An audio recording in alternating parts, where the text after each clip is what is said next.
নমস্কার, আমি জ্যোতিষ সম্রাট বিনয় শাস্ত্রী।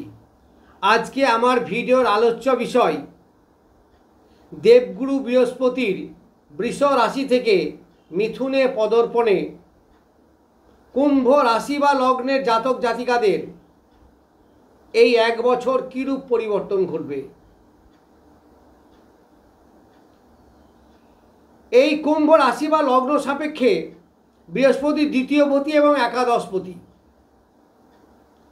এই বৃহস্পতির অবস্থান পঞ্চমে, মিথুনে মানে পঞ্চমে, কারণ কুম্ভ মিন মেষ বৃষ মিথুন পঞ্চমে।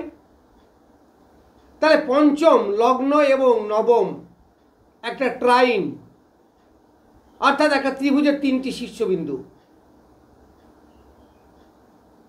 তাহলে এই পঞ্চমে বসে ধর্ম ত্রিকোণ, লগ্ন পঞ্চম, লগ্ন মানে শরীর স্বাস্থ্য, পঞ্চম মানে বুদ্ধিমত্তা, মন মানসিকতা, আর নবম মানে পিতা ধর্ম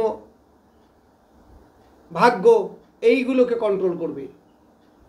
তাহলে প্রথমেই আসি কুম্ভ রাশি শরীর স্বাস্থ্য কেমন যাবে।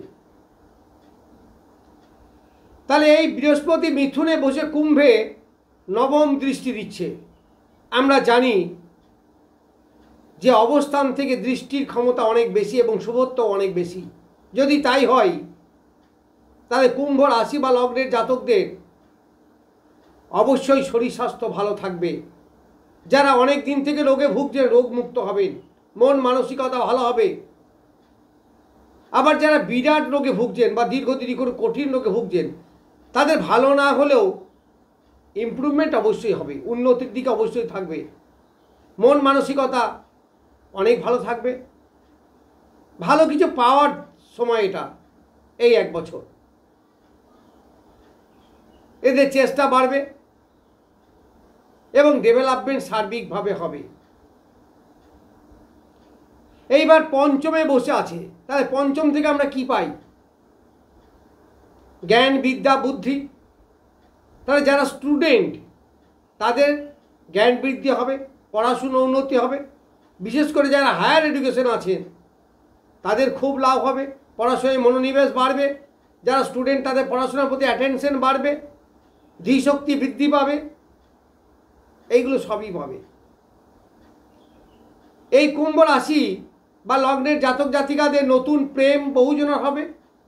যাদের প্রেমে ব্রেকআপ হয়ে গিয়েছিল আবার নতুন করে তাদের জয়েন হবে, এইগুলো দেখতে পাবেন। এছাড়া সন্তানের উপর ভীষণ অ্যাট্রাকশন বাড়বে, সন্তান স্নেহ বাড়বে, সন্তানদের উন্নতি হবে, সন্তানের সঙ্গে পিতামাতার সুসম্পর্ক বৃদ্ধি পাবে। যারা গর্ভাবস্থায় আছেন সুন্দরভাবে তাদের সন্তান প্রসব হবে, এইগুলো সবই পাবে। সঠিক ডিসিশন নেওয়া এইগুলো হবে। যদি পেটের রোগে যারা ভুগছেন তাদের একটু রিলিফ পাবেন। যদি ঋণ থেকে থাকে ঋণ কিছুটা শোধ হবে, কারণ বৃহস্পতি হচ্ছে এমনিতেই রোগ মুক্তিকারক গ্রহ। আবার পঞ্চম ভাবও হচ্ছে কিয়র, ফলে এই বৃহস্পতি পঞ্চমে থেকে অনেকটা রোগ মুক্তি ঘটাবে। সেটা কম বেশি প্রত্যেকেরই। যদি সম্পূর্ণ ভালো হয়ে না যায় তাহলে অন্তত কিছুটা ভালো হবেই, এটা আপনি নিশ্চিত থাকতে পারেন। আর যায় কি ফাটকা ইনকাম হলে হতে পারে, ফাটকা ইনকাম হতে পারে।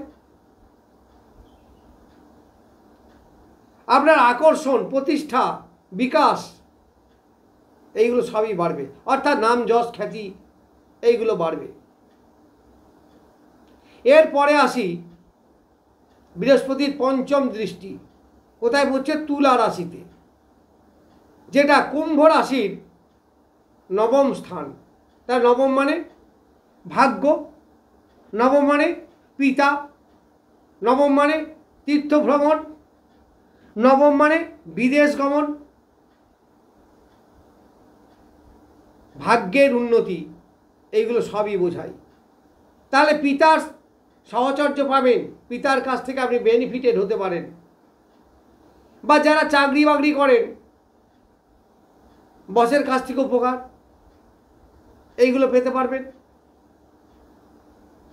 যাদের চাকরিতে ঝামেলা ঝঞ্ঝাট এসব চলছিল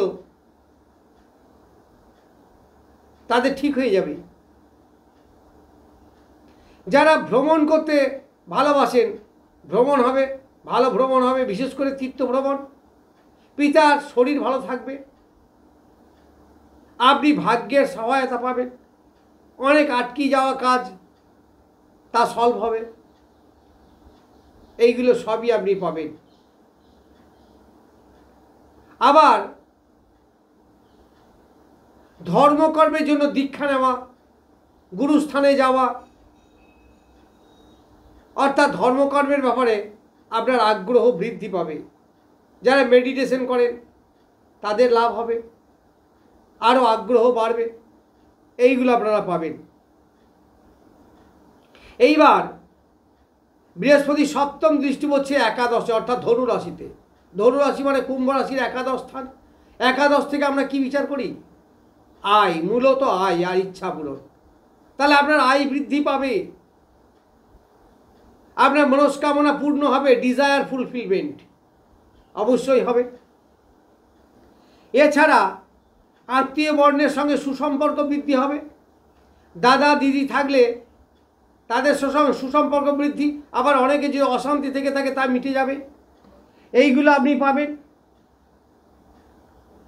উপার্জন, বন্ধুত্ব, বন্ধুর কাছ থেকে উপকার, অর্থাৎ গেন। এক কথায় হচ্ছে গেন। একাদশ হচ্ছে আয়, উপার্জন, গেনের ঘর। আপনি সব দিক থেকে গেন করতে পারবেন। আবার এই কুম্ভ রাশির একাদশে বৃহস্পতির দৃষ্টি, আবার লগ্ন একাদশ পঞ্চম কানেক্ট হচ্ছে, ফলে প্রেম ঘটিত বিবাহ হতে পারে, এরা সাকসেস হতে পারে। যারা দীর্ঘদিন ধরে প্রেম করছেন বা বিবাহ করতে যাচ্ছেন, হচ্ছে না, বিভিন্ন কারণে আটকে যাচ্ছে, তাদের বিবাহ অনুষ্ঠিত হতে পারে। এইগুলি সবই পাবে। এবার কুম্ভ রাশির দ্বিতীয় পতি আবার বৃহস্পতি। তার দ্বিতীয় পতি এবং একাদশ পতি। দ্বিতীয় মানে কি? সঞ্চয়, অ্যাসেট, ঘর বাড়ি ক্রয় করা, মনের শান্তি বৃদ্ধি হওয়া। তা মূলত ধনস্থান এবং একাদশ স্থান, কারণ দ্বিতীয় পতি এবং একাদশ পতি, অর্থাৎ আয় উপার্জনটা অনেকটা বৃদ্ধি পাবে, সঞ্চয় হবে, অ্যাসেট ক্রয় করতে পারেন, এইগুলো হবে। অর্থাৎ আর্থিক অবস্থা এই বছর কুম্ভ রাশি বা লগ্নের জাতকদের ভীষণভাবে হবে, এতে কোনো সন্দেহ নেই। আমি কিন্তু অন্যান্য গ্রহের প্রভাব ব্যতি রেখে বলেছি।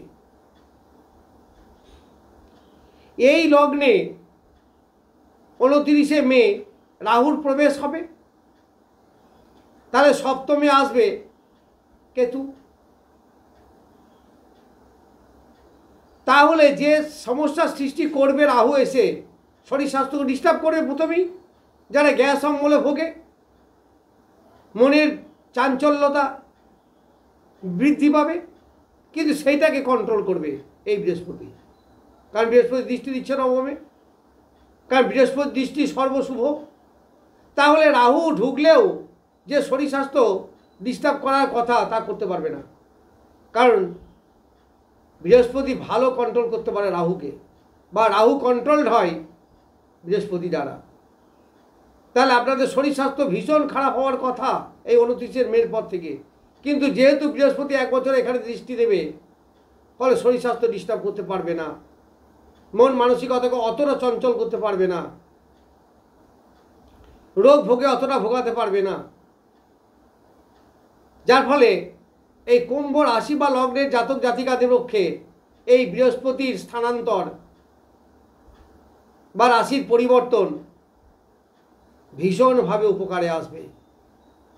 দেখুন, আমি তো একটু মন্তব্য করলাম, আগামী এক বছর আপনাদের কেমন চলে। আমার এই কুম্ভ রাশি বা লগ্নের জাতক জাতিকাদের সুদীর্ঘ এক বছর ঈশ্বর ভালো চালান, এই প্রার্থনা রেখেই আমি আমার ভিডিও শেষ করছি। নমস্কার।